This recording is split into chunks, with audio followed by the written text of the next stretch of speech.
All right, good morning, everyone. This is Craig Peterson with Steve Reinharz from AITX, the CEO of AITX, with the Ask Me Anything. Thank you, Craig. Good morning. Good morning. Good morning, Craig. Good morning, everybody. Good morning. How are you today? Doing great. I always love getting in front of our community, getting questions answered, strengthening the relationship, and, sharing more things that are happening, So these Ask Me Anythings don't have any new information per se, but there's so much information that gets shared and discussed that this is a good time to level set, recap, bring everybody up to speed, answer outstanding questions, even if they've been answered in another venue. And I look forward to that opportunity. So thank you, everybody. All right, so do you want to say anything before we jump into the questions, or how do you want to do this? You just want to go right in? Got a lot of questions that came in. I think I Yeah, have I a couple mean, pages. I just always like leading with, sharing that the support from the community and the intelligence from the community is meaningful to me and to everybody at the company. So I want to thank folks for that and continue to encourage it. So with that, let's get to the meat of this, Craig. I'm in your hands. Just for everyone's purposes, I took a look at just a couple questions. Other than that, Craig's running the show and I'm answering the questions. All right, first question is from J.R. Bentley. Hey, Steve, I guess I will be the icebreaker for the question to be addressed. What are the plans to increase production speed if we begin getting large repeat orders from someone like 7-Eleven, amusement parks, and also when is this going to be announced for the amusement parks? And if we get any major contracts for sports security or electrical companies. So I think he's Oh, looking for the expansion of units. sure. Sure. So, good question, right? Speculative question. So that's why I always have to stumble a little bit when I'm asked that type of question. Um, the amusement park client should be revealed November 15th or November 16th. Okay. I'm not guaranteeing it, but I'm suggesting on either one of those days the client should be revealed. So that's answer number one. From a production standpoint, I'll lead with a little bit of history. I mean, we've gone from, one guy working in a garage, to a few guys working in a industrial site to, the Rex with an accompanying facility on the Canadian side of the border. So, Craig, you were there, a bunch of, I think J.R. Bentley was there as well a few weeks ago. We've got some room. We've got some room to build out space. Um, and we're going to fill that space up. That said, we had actually had a call on Friday.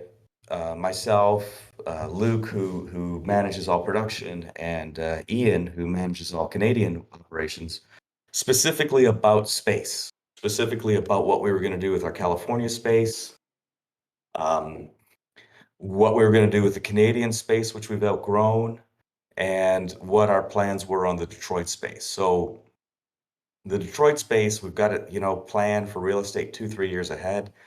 So me and the CFO started having a couple comments back and forth about Automation Alley, about, doing some stuff in Automation Alley. So it's a bit of a ways out. I hope that we have to do a physical expansion in 2 to 3 years in the Detroit area. I hope so. Obviously, can't guarantee that. We haven't sat down and done full calculations on what the Detroit facility can put out. We've got rough numbers, of course, but I don't have firm numbers. And part of the reason why I haven't asked to fully execute that exercise is because we're continuously getting better with how the devices are built, from how they're formed. When I was in Canada a couple weeks ago, the guys showed me, I don't know if I posted it. Maybe I didn't, but the guys showed me this like new way of like building out the insides of Rosa that's just much faster, better, and technology changes with the FPGA board. So my feeling is that we'll be able to live in Detroit for a long time. I think what it's really going to come down to is Romeo demand and the dog demand, and if we come out with additional solutions. But right now, with the team that we have, with the little metal shop that we've built up there, we can put out hundreds of units a month, depending on the mix, and that's really what the immediate goal is. You know, past the road to 500 is to get hundreds of units popping out a month. Obviously, that's driven by sales. So I hope that covers the answer. It was a big question, so hopefully I covered it. Well, we have a max on the Ask Me Anything audio, so that's what I'm trying to figure out right now. Uh, so I don't know why it was capped at a certain amount, but it will be recorded for everyone, and we'll get it out as soon as possible. I'm hoping we get it out today, right? I think so. Yeah. Okay. All right. So next question from Eric Medina, aka Big Poppy. Steve, I would like to know if you have considered offering this security service in Puerto Rico. Knowing the island, the lack of security in tourist areas, banks, hotels, and companies. The percentage of crime is very high and they lack security. One of my guys from Allied Universal had some hooks into Puerto Rico. He left Allied, and the opportunity kind of went left as well, right? It happens when folks move companies.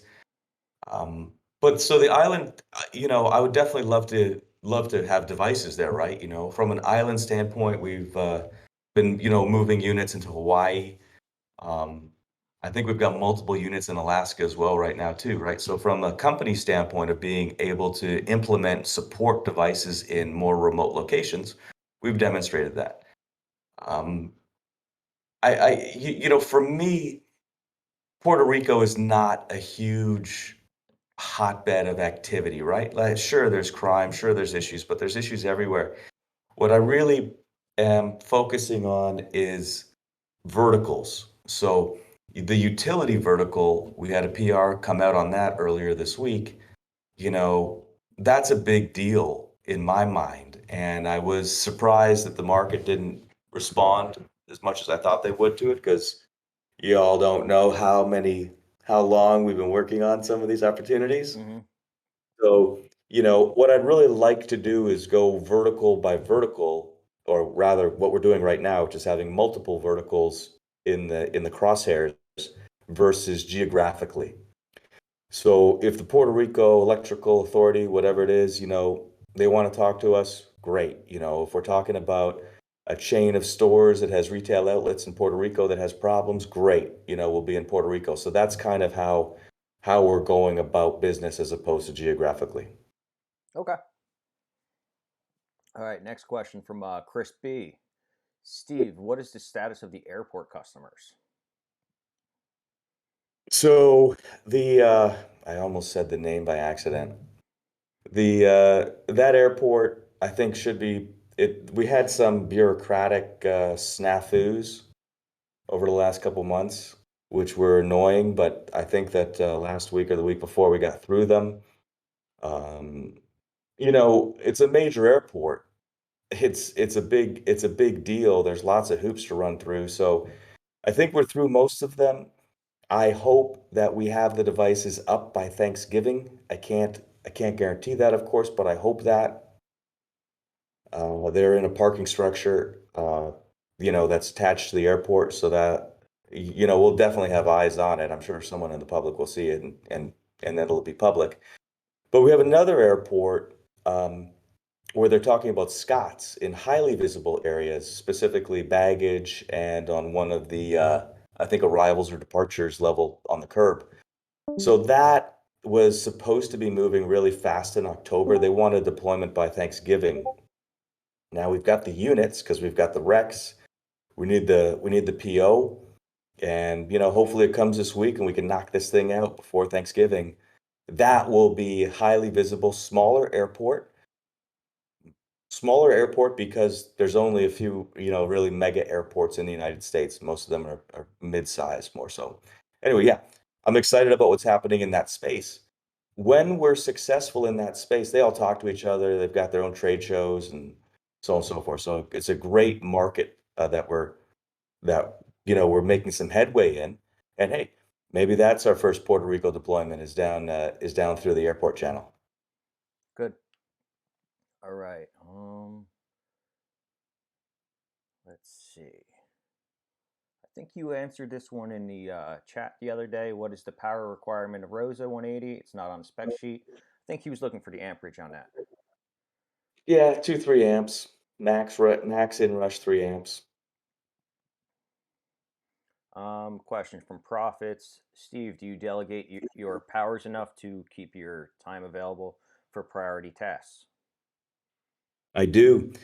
In fact, I'm happy to share that with the addition of our new VP of Sales, um, that I've been able to step back a little bit, or a moderate amount, and trust the team that we have in place. Very specifically, 7 incredible department heads, plus Mark Fulmer running it as president, plus Tony Brenz as our CFO. So I was actually just talking about with my wife last couple of weeks because I've had a little bit of time to pick up my head and look around and start thinking about some things. So I will share with you, it has been the most vicious, brutal, indescribable 5 years of work and risk and creation to get to this point.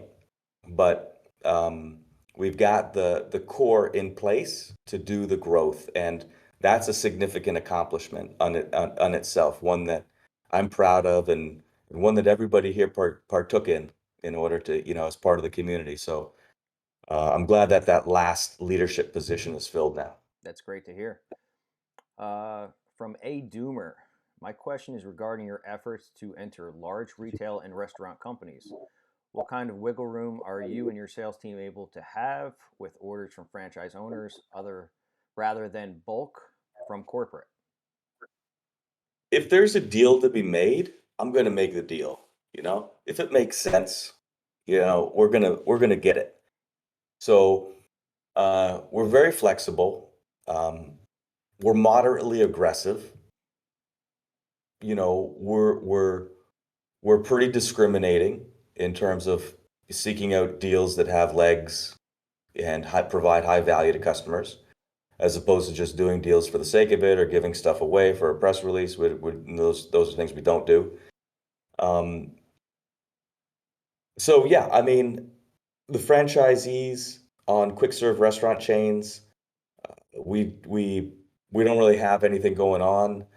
We had some outreach from a large multinational quick serve restaurant, which is kind of what kicked me into the diversity game, because they said, "Hey, like what you guys are doing, can you send us over your diversity stats?" And I was like, "Well, we never really kept those stats." So that kind of just kicked off, you know, taking a look inside the company, what we've got going on. So, but no, we don't have anything really big in quick serve restaurants.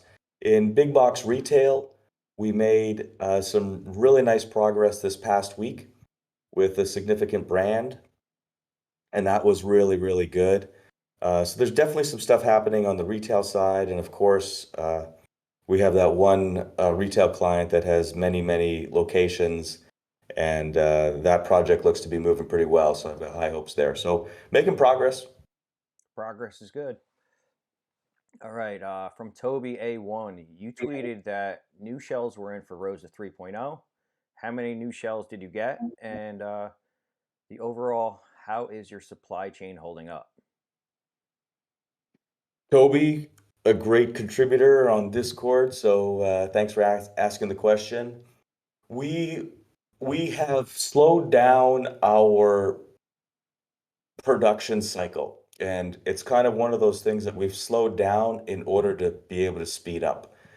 So what that means is that in the olden days, we would create drawings, and we would ship them off to China, and China would CNC the machines for us, or CNC the shells for us, and then ship them over. And we wouldn't really go through any type of prototyping. And this was against our engineers' advice. Our engineers wanted to prototype and test and rebuild and do it, 10 times to get it perfect. But it was at my request because we didn't have time. I needed to get the product into everybody's hands. We got to fulfill the orders. We don't have time. I'm very conscious that we have limited runway. We're in a race. We got to keep going. So now that we have, a lot more stuff going, and we're just, professionally organized, and we're just, in my opinion, truly a great corporation at this point, we're using a little bit of that time to do a transition that's more in line with best practices, which means that for Rosa and Ava, in fact, all of the upcoming RAD 3.0 products, we first created 3D printed shells, which I think I posted a couple of them, or you saw a couple of them on October 13th. And then because we're moving to a polyurethane casting instead of the CNC, we had our first test run of Rosa 3.0s in the polyurethane casting method, and those came in last week or the week after. I posted pictures of those, and there's a couple issues with them.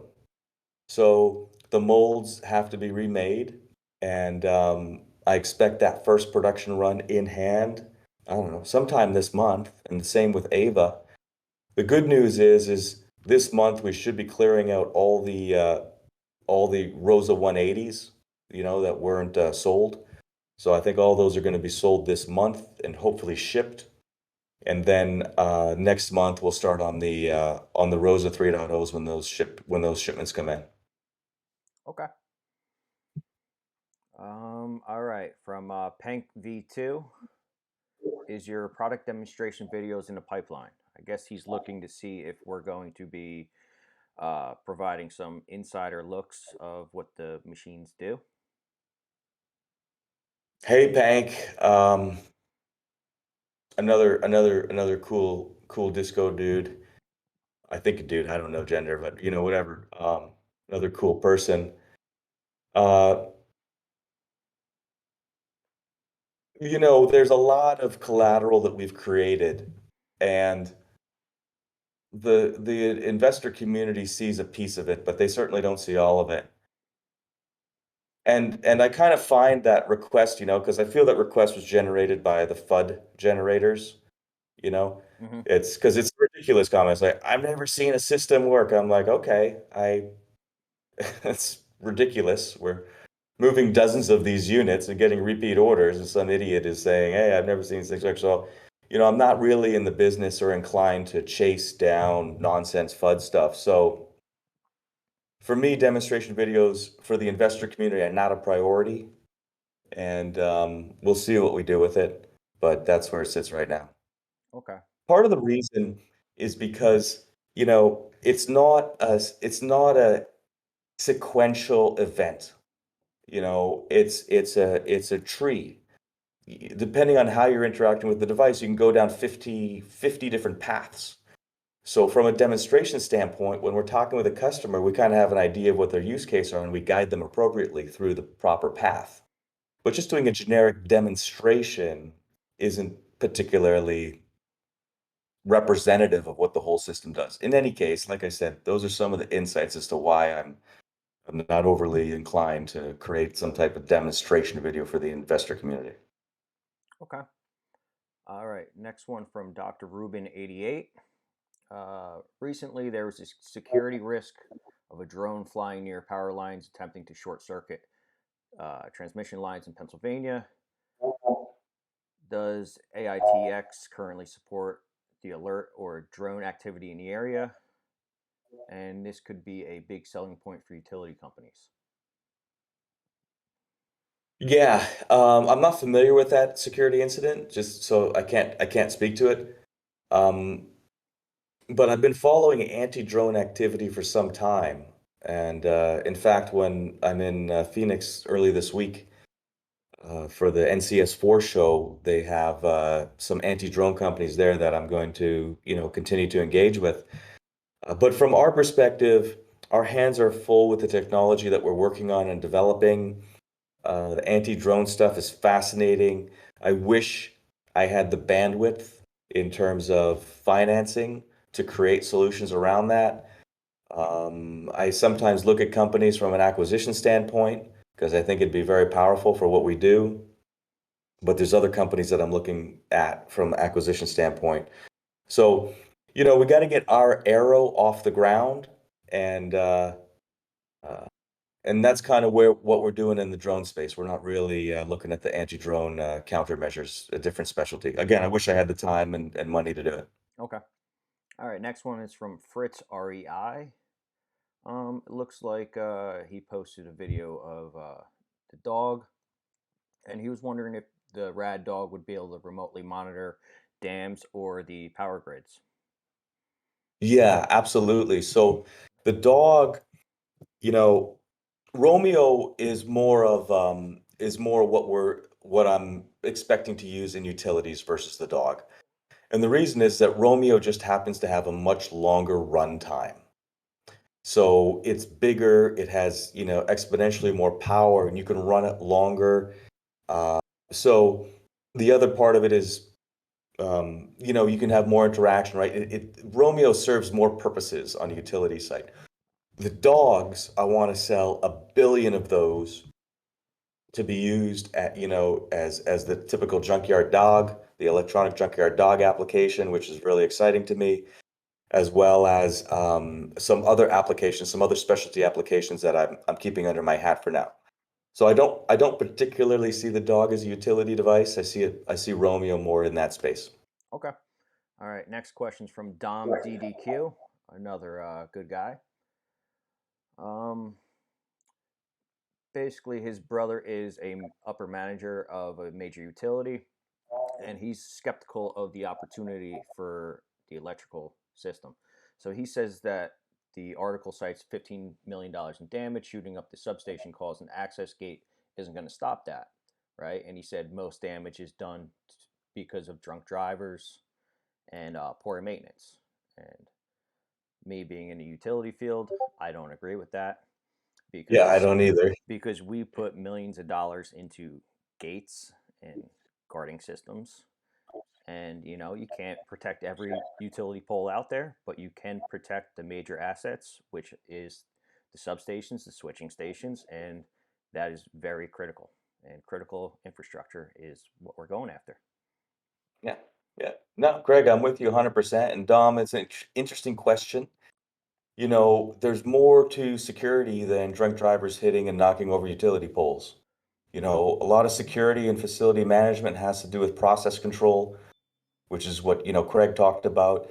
There's, I don't know what's your relation to the person in the industry, but I'm certain that they would confirm for you that there are, extensive regulations in terms of facility access, how you track a breach, what is a breach, what are the follow-up methods, so on and so forth. So it's a really myopic view to just say we're not going to affect utility security. There's a ton that happens in that space.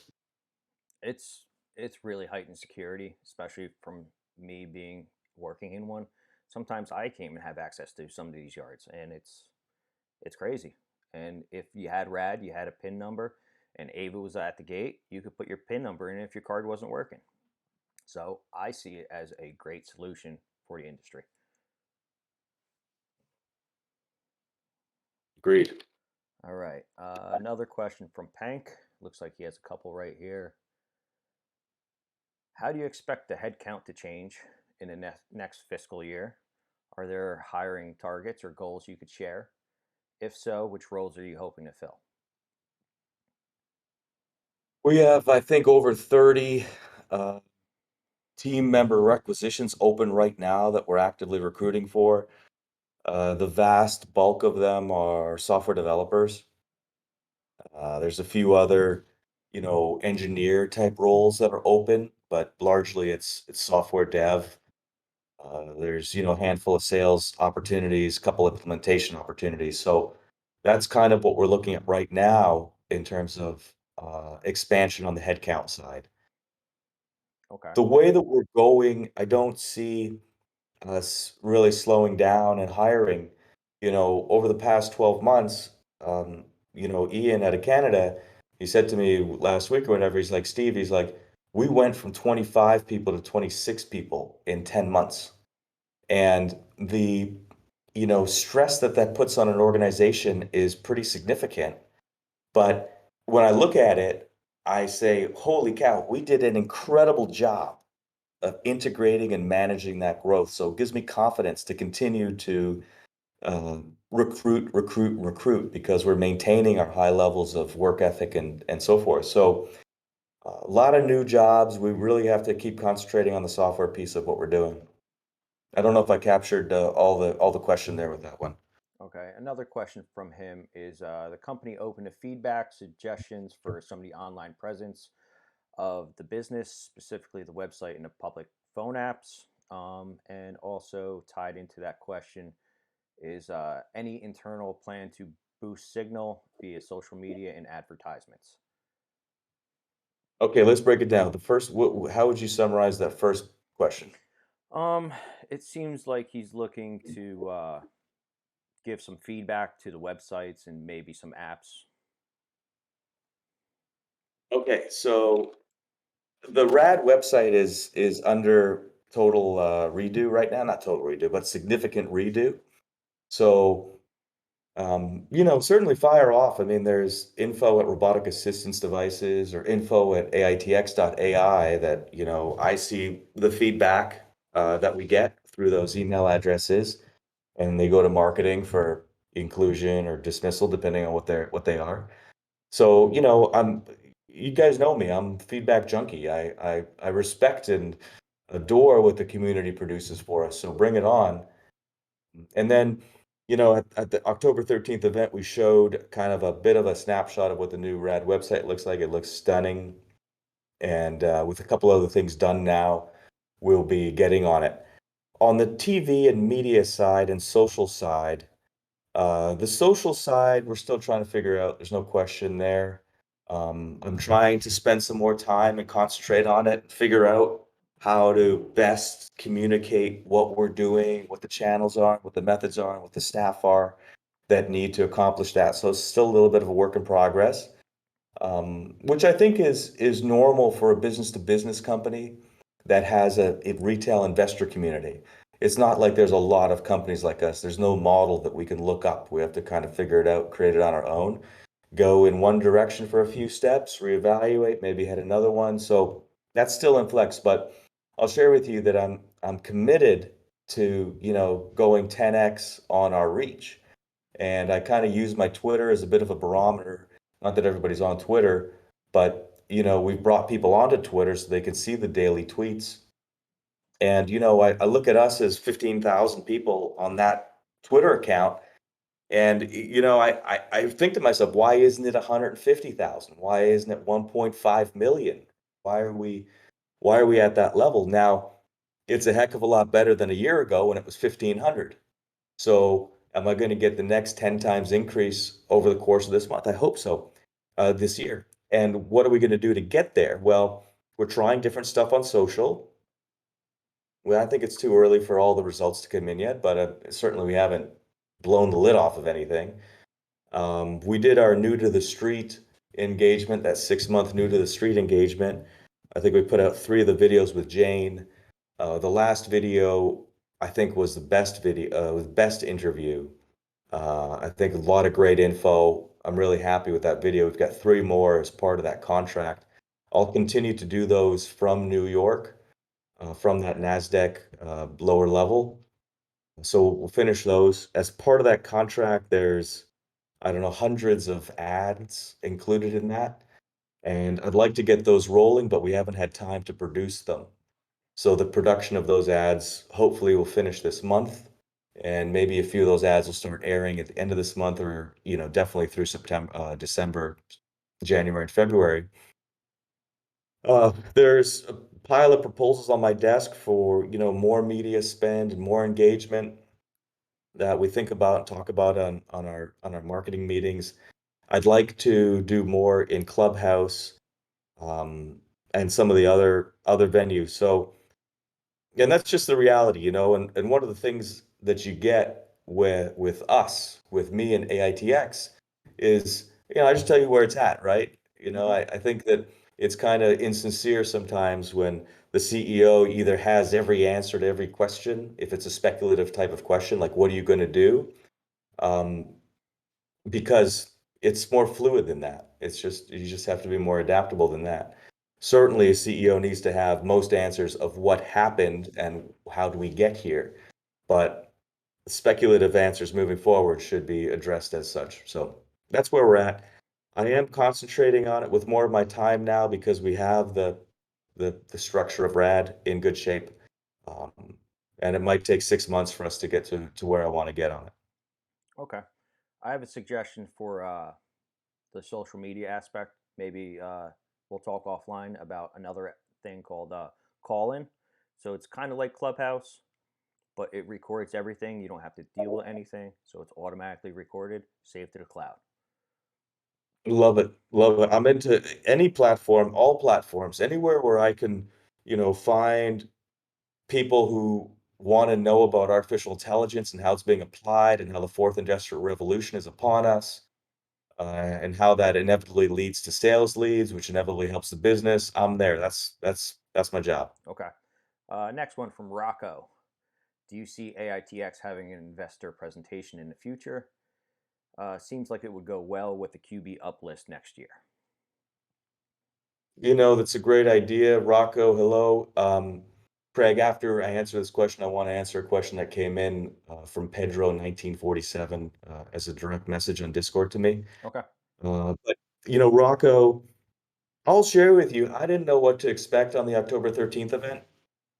Um, we had so much going on, you know, there was so much. I'm still dizzy from it.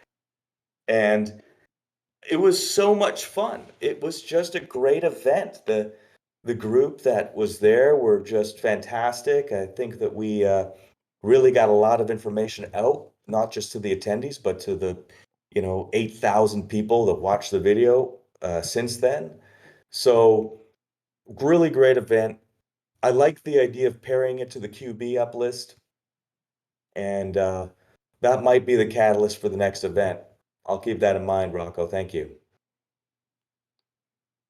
Okay, so let's talk about, I got a question from Pedro 1947. Why is so much money going to a consulting company owned by a related party, assuming to be Garrett's? So that's the question. Okay. So let's be very clear. Garrett no longer has anything to do with this company in any way, shape, or form, other than the money that we owe him for the buyout of of his preferred shares.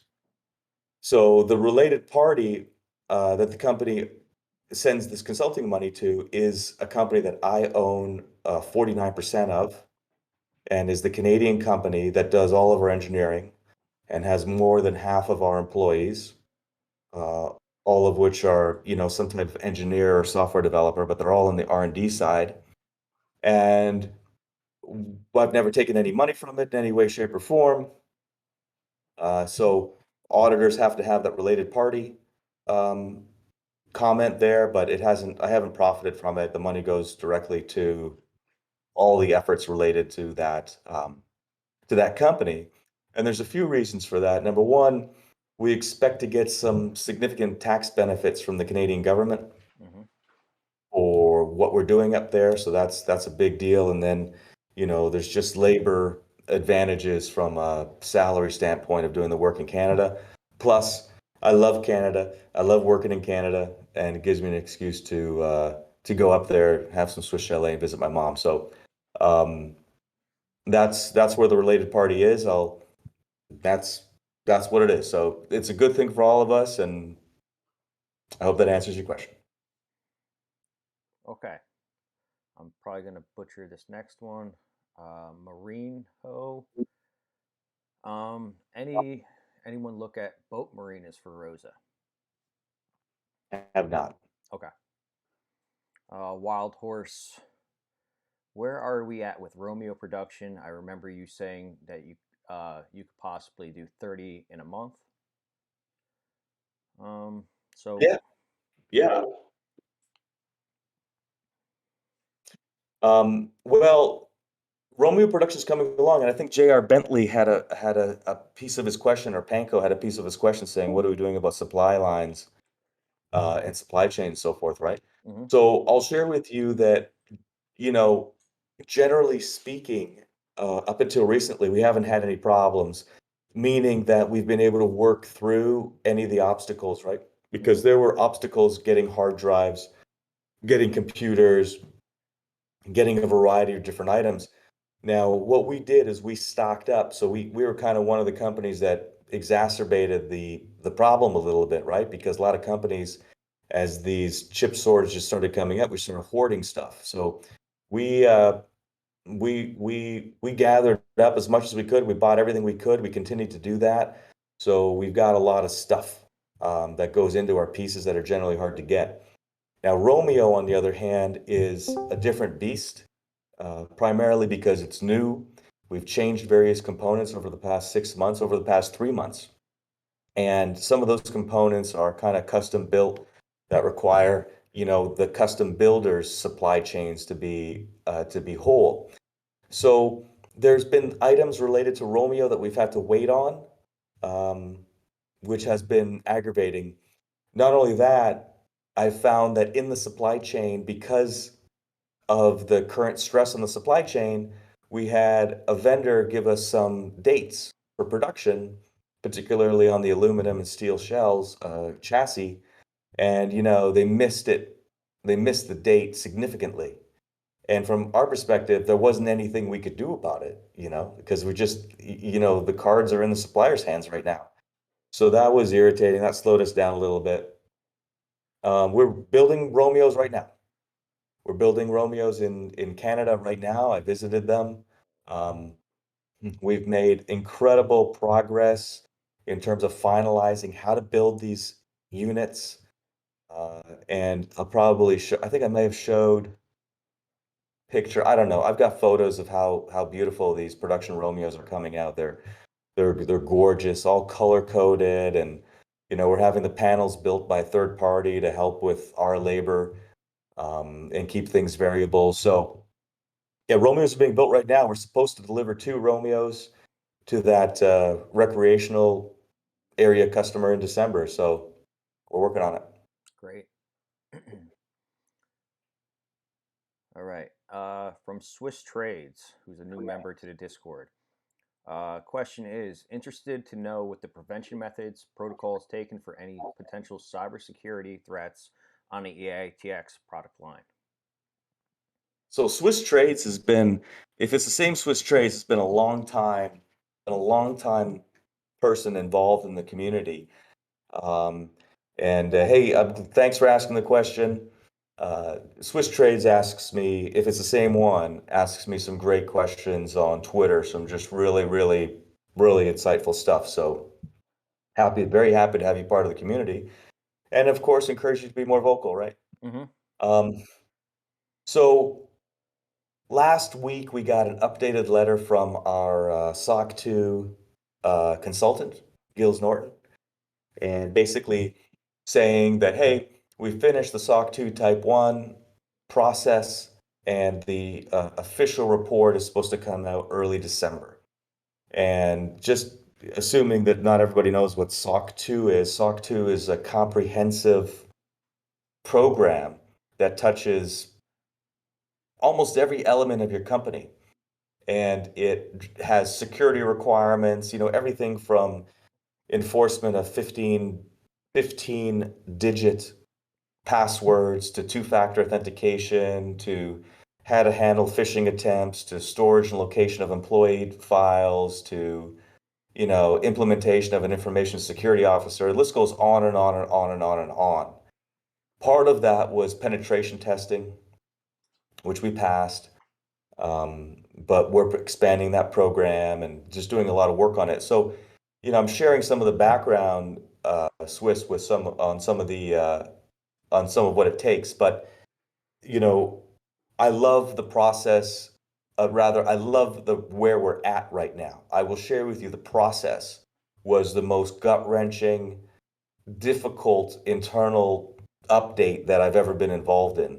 Because like I said, it touched most everything. But what it did do and why I pushed it to get done now is because if we're dealing with the top companies in the world, I want to be on a level playing field.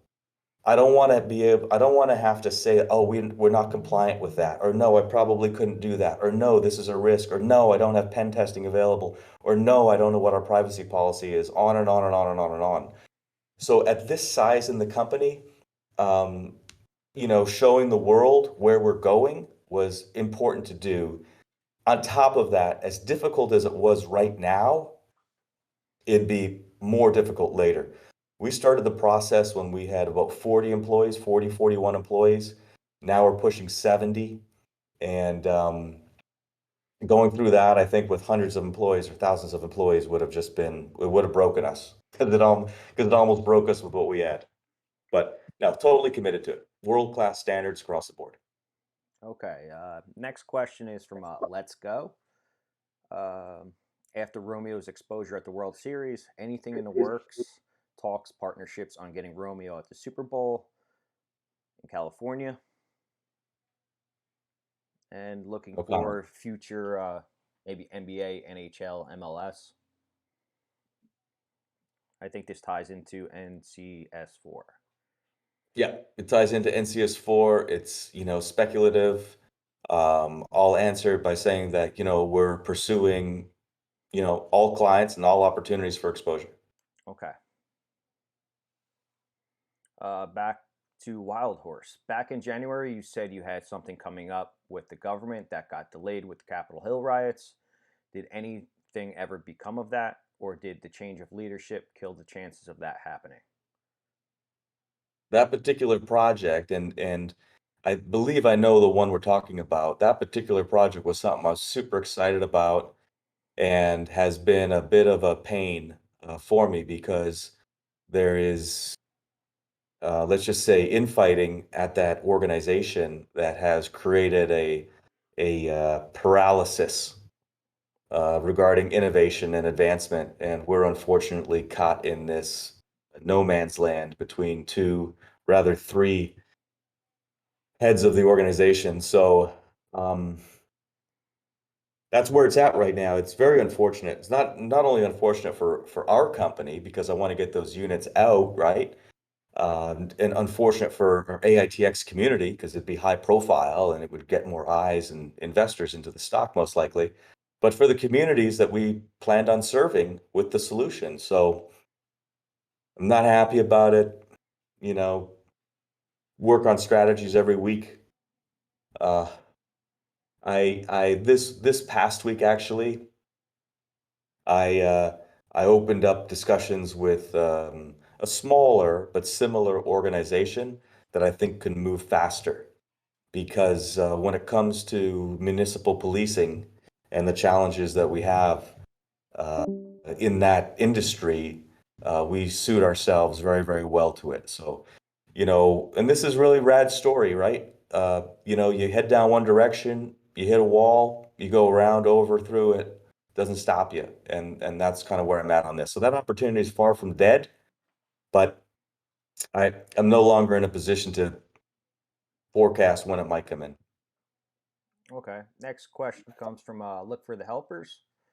Hi, Steve. How's customer responses to Romeo 2.0? In other words, how does Romeo sales funnel look? Hello, hello, L4TH. Longtime guy, knows everything's going on, like you, Craig, as you know. Um,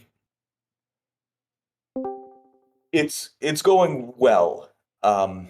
Would be the short answer summary. We still haven't blown open the marketing and promotion for that solution, you know, and there's a few reasons for it. Um, I'd really like this first client to hit the airwaves, in a week and a half or so, and that'll be a bit of a kickoff. So that's kind of where we're at with it.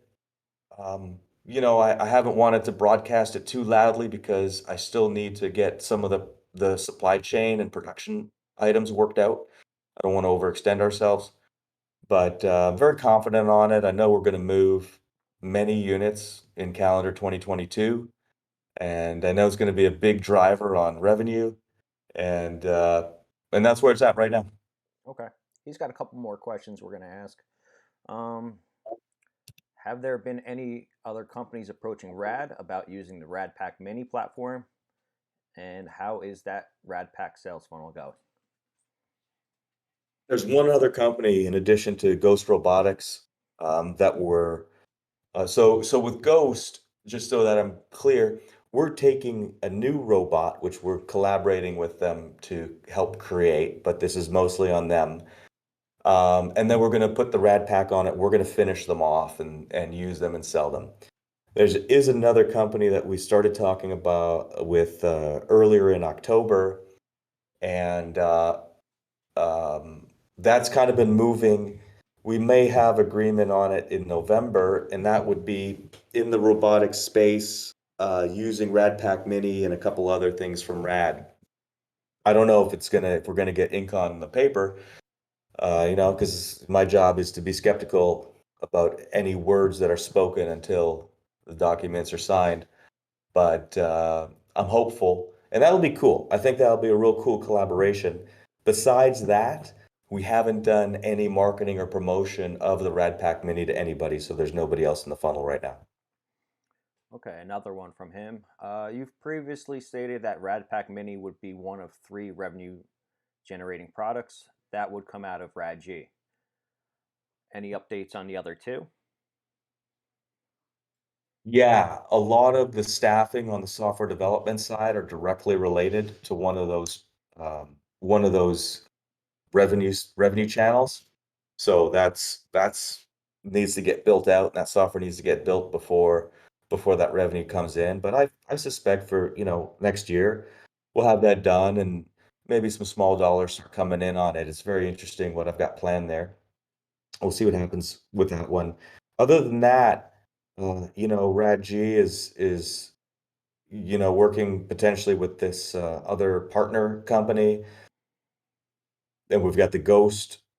We've got the internal client of Rad being RadG's client on the FPGA boards, and then the potential software solution. So that's where it's going. And it's funny because you know things move really fast here at Rad. I try to redline everything all the time. Taking pulse of the team, of course, but really we're all just pushing as hard as we can, and it's still not fast enough for me. Which is why I just need more bodies and need more great team members so that we could develop stuff faster.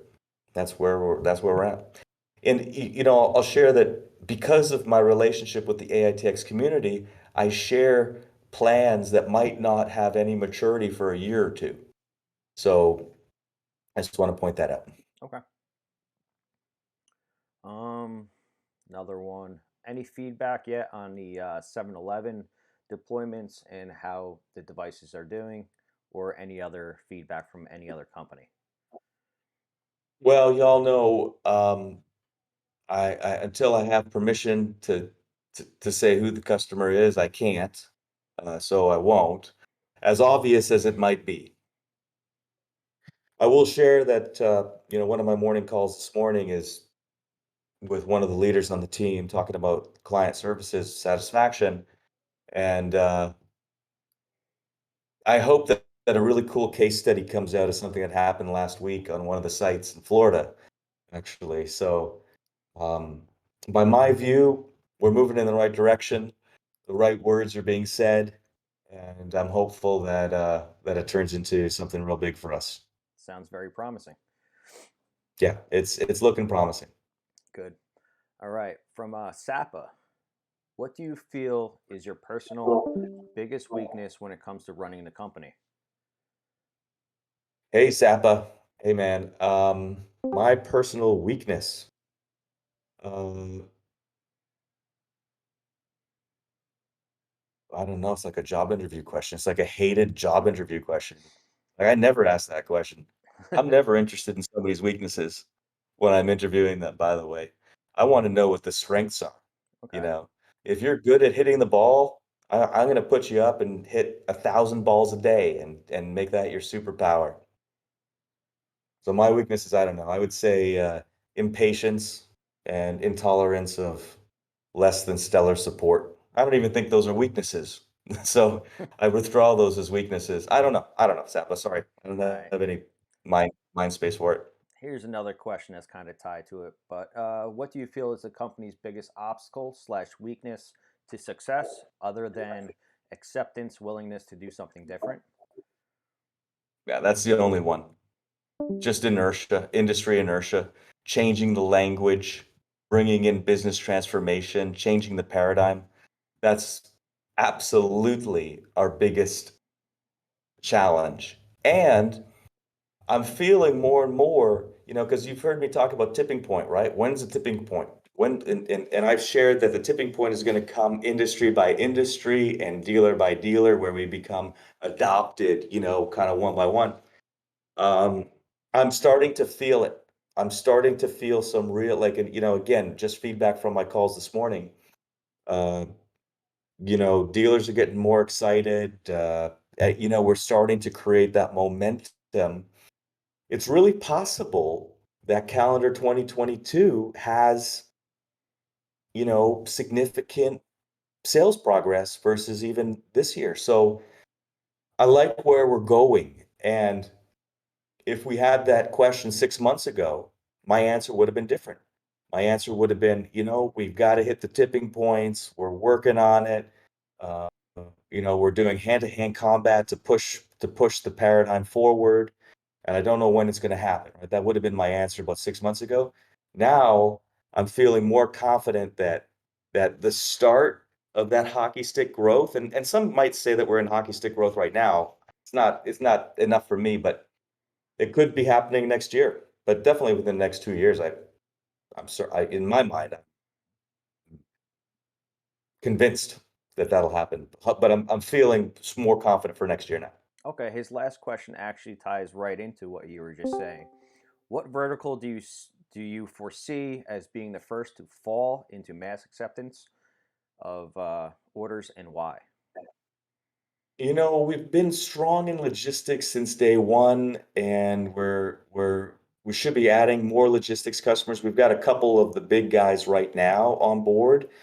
One of them, of course, continuously repeats orders, which is fantastic. And there's a couple more. Well, there's one other that is an existing customer that I'm expecting bigger things from, plus a couple other smaller logistics. So, I think that logistics is really where is going to be strong for us.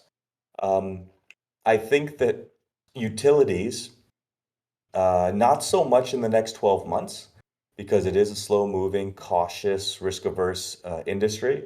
But I would say 12 to 24 months, I think that that could be a really big, really, really, really big, like potentially our largest single market could be and should be utilities. So I'm pretty excited about that one. If we put a few hundred units into retail, that might spur a couple other large chains to put a few hundred units out, and then all of a sudden we've got a couple thousand in that market. So this goes back to one of the first questions, which is something that I answered saying that we're market focused, not geographically focused. So we're market focused because the markets that we're focusing on can each take, potentially 10,000 plus devices. Um, which one's going to fall first? I guess I guess I shared some information, but my core answer is I don't know. Okay. Next one comes from G Man. Are there any plans to pitch your products to public schools? I feel that they could really benefit from them replacing hall monitors, etc. No plans in K through 12 whatsoever. Just lower hanging fruit elsewhere. I've been in the security industry, as most of you guys know, for 25, 26 years. And, you know, industries that don't have professional security experts on staff type stuff aren't the prime area for us. We want to, and school boards generally won't have that security element. So that's number one. Number two is I'm not convinced of the use case of RAD devices in K through 12. So it's just there's nothing really pushing me into that. I mean, we're not going to replace what a hall monitor does. We're not going to replace a school safety officer. We'll supplement, we'll do things to help it.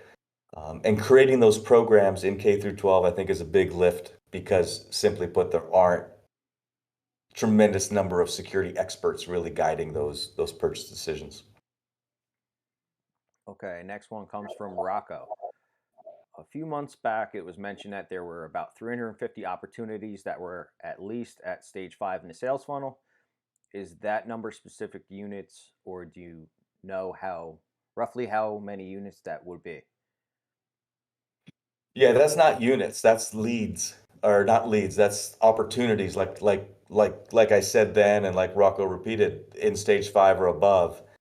Um, Listen, the reason why I can't answer the question is because if I'm looking at an opportunity and it's in a market or it's with a customer that has a potential for 500 units, right? When we look at that opportunity, the initial sale might be for 5 units, 10 units, or whatever, right? But that's great. We're going to celebrate the small victories along the way. But really, that opportunity for me is a 500 unit opportunity that we're just taking the first steps down that road to get to that, to achieve to it.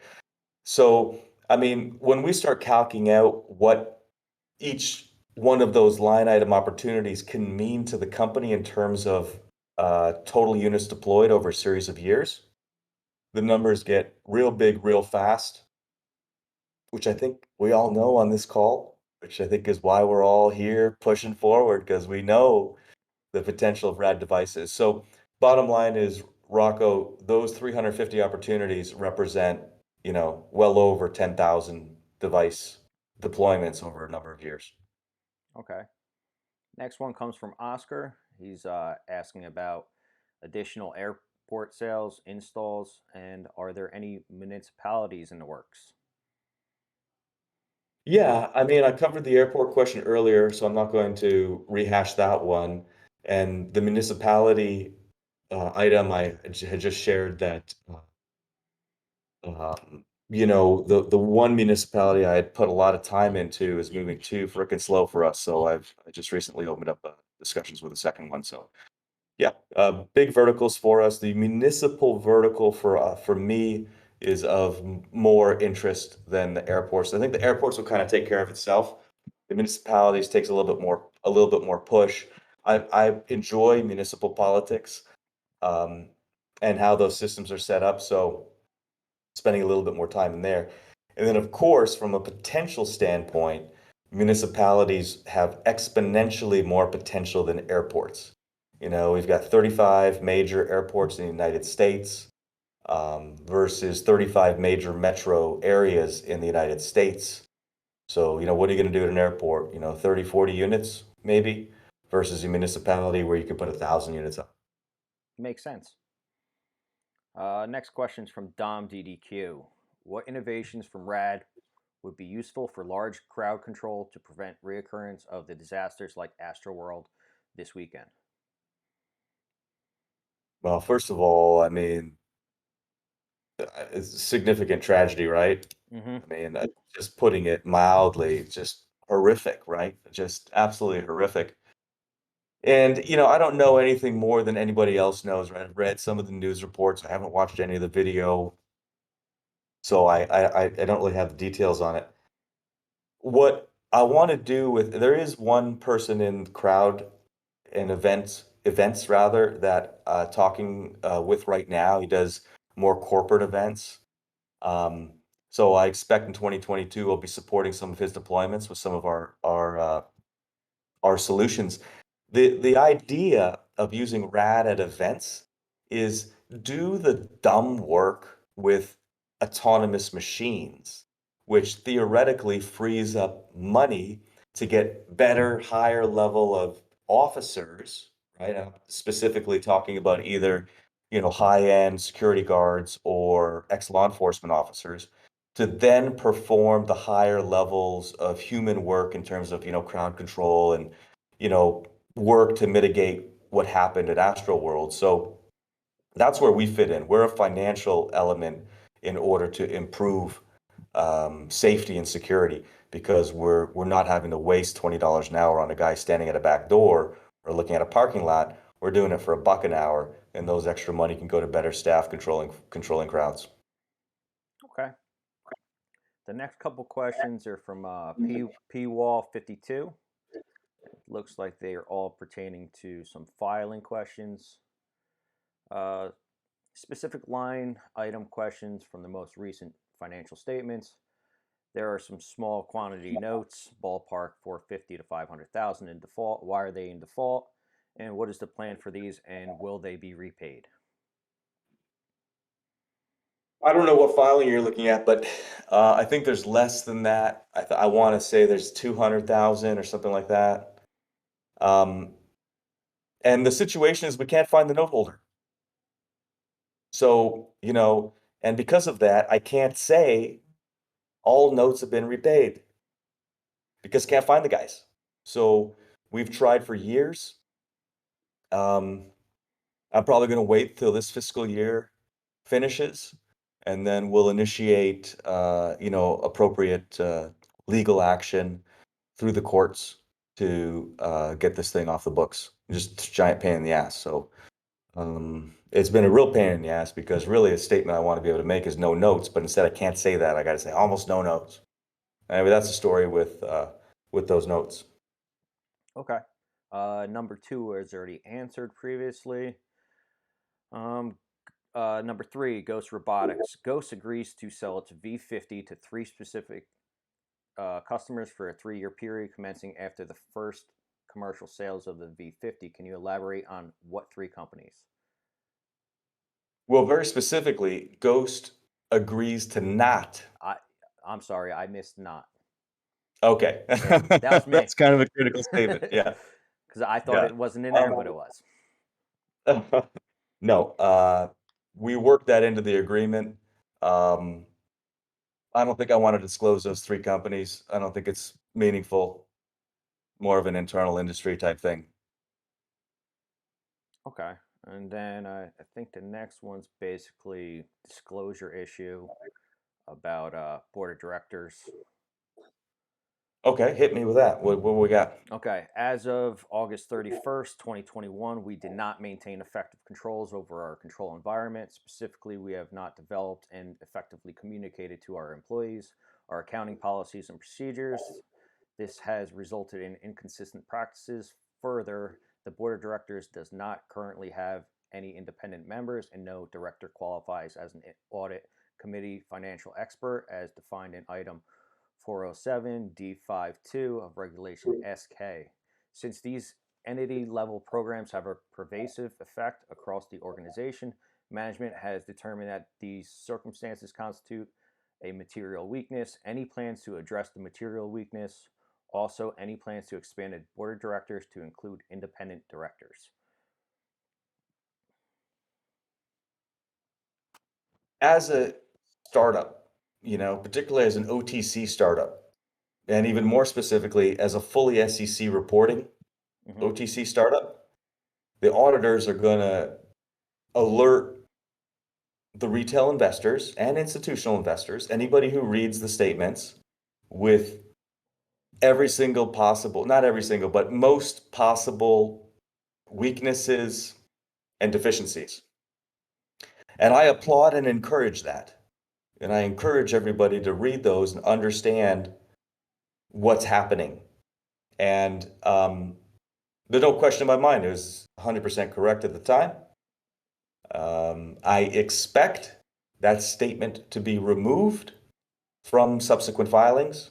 Maybe, maybe not Q3, but, Q4 or the K is my expectation that gets removed. And it has to do with, hey, not having adequate staff, not having adequate financing, just being a startup, just running from place to place. SOC 2 really goes a long way to us being able to show the auditors, hey, why don't you talk to these other auditors who have done a deeper dive into our business and our policies and our procedures, and in fact helped us create those policies and procedures so that we get those statements removed.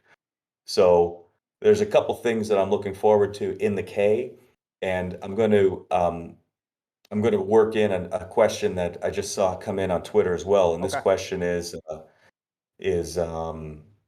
what is the current deficit? What is the plan for dealing with the deficit? The going concern comment, basically. Okay. So we're working, obviously we're raising money, and I've spoken with the auditors for the filings, right? Because we've got auditors for SOC 2 and auditors for cyber and whatever, right? But I'm talking about the SEC auditors. They're not from the SEC, but I call them the SEC auditors. To say, hey, I'd like to get that statement removed, that going concern statement removed. So we kind of have a number in mind. And a bit of a runway in mind, which is one of the reasons we're raising money through the S3. So hopefully, in the year-end statements, in the fiscal 2022 year-end statements, we have the going concern comment removed, or at least lightened up, and we have the weaknesses comment removed. Now, there will not be independent directors appointed, so that will remain a weakness, or at least it'll remain a weakness in the eyes of the auditors, should they deem it a weakness. Okay, so we talked about the management weaknesses we addressed. I think all those are taken care of. Independent directors, we will not be getting more, and that might continue to be a weakness in the eyes of the auditors, probably will be. And I would want to get the going concern comments removed as well. Yes. Okay. Next question. What are the plans on building out the corporate functions, finance, HR, IT, security for the next stage of growth? How many headcount do you envision by end of year, end of 2022? Is that from Yeah. P-Wall? Yes. Yeah. Great. He's a great guy, by the way. Oh He's yeah, a great I guy. met him at the Rex. Yeah. Well, I will continue to keep the admin and staff-related functions in the company as skinny as possible. I do not like spending money on non-productivity related things. And I think that when you have HR departments, they tend to take on a life of their own, and I want to resist that. So from the admin standpoint, we have our CFO, we have our controller. We just brought on a purchaser who is actually from the AITX community, which is very exciting. So I think we've hired a few people from the community, which is really fantastic. So and then we have an admin assistant sort of person as well. So I kind of look at the department as being staffed with 4, and what we're doing, because I've said to them, I'm not really interested in hiring more people for those reasons, and everybody knows it. It's not like, it's pretty transparent inside the company as I am outside. We expect to have NetSuite implemented fully at the beginning of next fiscal year on March 1st. And the first elements of NetSuite that we're implementing are the HR and IT related, management modules that we're going to start using actually in December for calendar year-end reviews and usage. So I'm looking towards systems and automation to keep the company focused on producing great material and not focused on internal elements. So I don't really have a headcount add for the HR or the admin departments, other than saying I don't really want to add to either of them. We have internal IT, we have fractional ISO right now. And so that's kind of it. We're at the moment, and for this stage in our size, we're properly covered. Will next year or the year after we need a full-time internal ISO? It's possible. I mean, it depends on how sales and growth go. But obviously, at some point, we're going to bring that in fully in-house. The ISO functions fully in-house. Okay. Back to Pank. With respect to smaller companies, specifically mom and pop shops or small headcount environments, is there any plan to improve and streamline the process for them being interested in a RAD solution and a device arriving at their door ready for install? Well, all the devices always arrive at everybody's door ready for install, right? Like that's part of the RAD premise. You plug it in, it works. Simple as that. There's no muss, no fuss, no network, no nothing. What was the start of that question? What else was Pank talking about for mom and pa's? I'm not clear on that. Like a small place, maybe like a little local hardware store or something like that. Yeah, I mean, folks can engage with us and take units from us. It's we're happy to do so. I think there might be a product next year that makes it easier to do so. Um, and I could put more money into the promotion of it to go after those more sole proprietor type of organizations. But right now, with our sales organization, the way that we're focused and built, we're looking for the bigger hits. Um, if I have a guy and I have a senior sales guy and I'm paying him a lot of money, do I want him, going after Jack's bait and tackle shop at the corner, or do I want him going after CBRE, right? So, um, not like we won't sell to people, but we got to focus our attention getting the most bang for our buck. Okay. Back to look for the helpers. Can clients like hotels, retailers, apartment complexes brand Rad Light My Way app with their own branding? I can totally see it offered by someone like 24 Hour Fitness, Costco, Greystar Real Estate Partners as a premium service offered exclusively to their members and residents. Wow. Well, I love that guy. I got to make a note. Let me make a note. Hold on.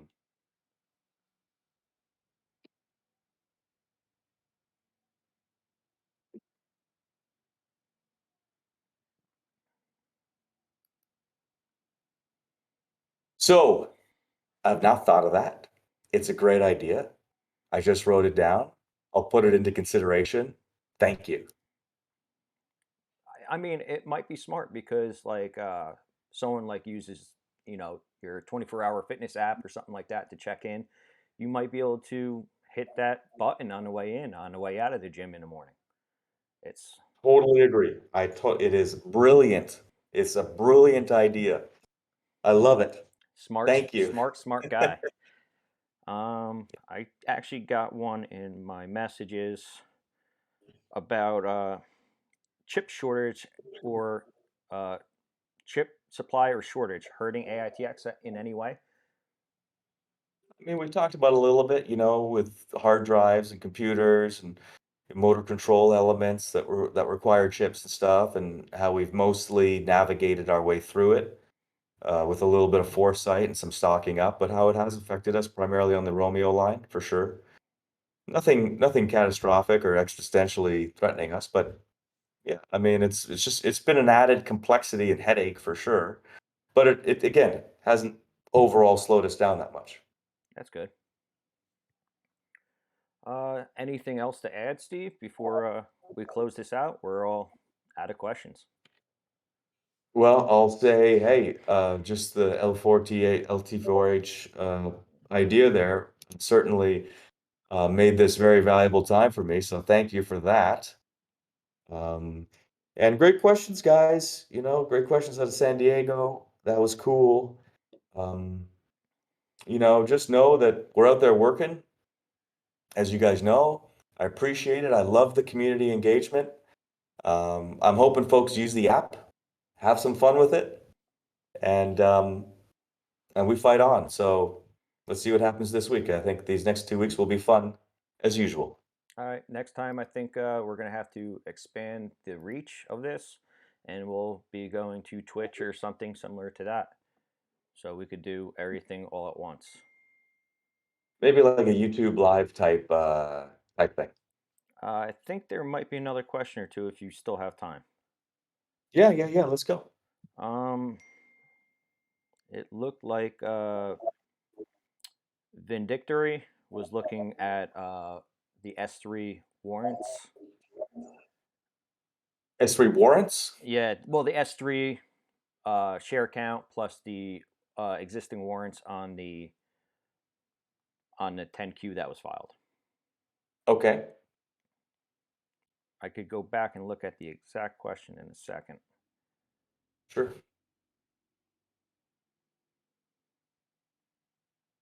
Sure. I might have missed it.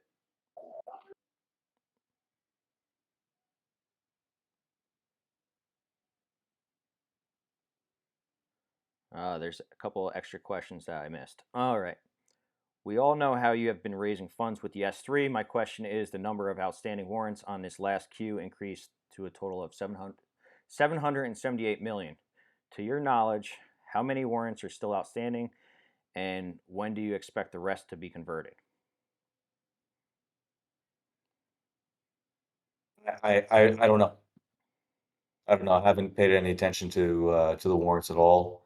Um, I'm not even sure about that number, where that number came from, or what the date is on that number. It seems extraordinarily high to me. Okay. Um, It was but I don't know. I don't have. I have an expectation that warrants that might be out, which I thought was in the low hundreds of millions.